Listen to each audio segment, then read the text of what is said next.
Cette vidéo a un débit rapide pour des raisons techniques. Mais les plateformes de visionnage ou d'écoute vous permettent de faire varier la vitesse de débit. Nous vous souhaitons une bonne écoute. Cette vidéo podcast se veut un texte lu principalement et illustré notamment par des références originales.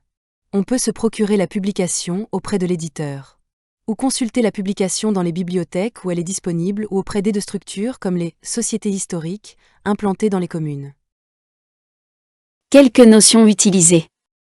Aide, impôt sur la consommation et la circulation des denrées dont les taux et l'assiette sont d'une grande complexité.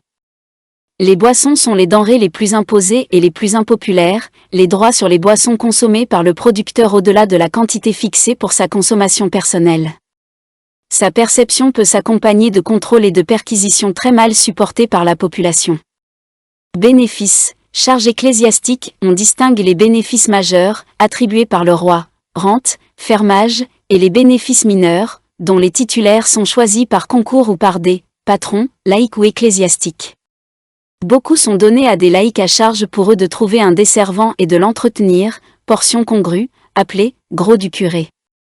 Capitation, impôt direct créé par Louis XIV en 1695, au XVIIIe siècle, le clergé et la noblesse obtiennent divers adoucissements, la capitation est essentiellement payée par le tiers-état. Casuel, redevance payée au clergé à l'occasion de cérémonies religieuses, baptême, mariage, enterrement, messe, variable en nombre et en prix. Les fidèles répugnent à payer le casuel en plus de la dîme, beaucoup de prêtres non titulaires de bénéfices reversent une partie des dîmes aux bénéficiaires sous forme de portions congrues. Champart, redevance en nature levée par le seigneur sur certaines terres, avec la dîme, la principale redevance en nature. Colombier, droit d'avoir un colombier et des pigeons, généralement réservés aux seigneurs ou justiciers. Les particuliers ne peuvent avoir que des pigeons en simple volière semi-domestique. Les cahiers de doléances se plaignent des dégâts causés par les pigeons aux récoltes. Corvée, obligation d'effectuer, pour le compte du roi ou d'un seigneur, des travaux d'entretien ou de construction, généralement sur les voies de communication.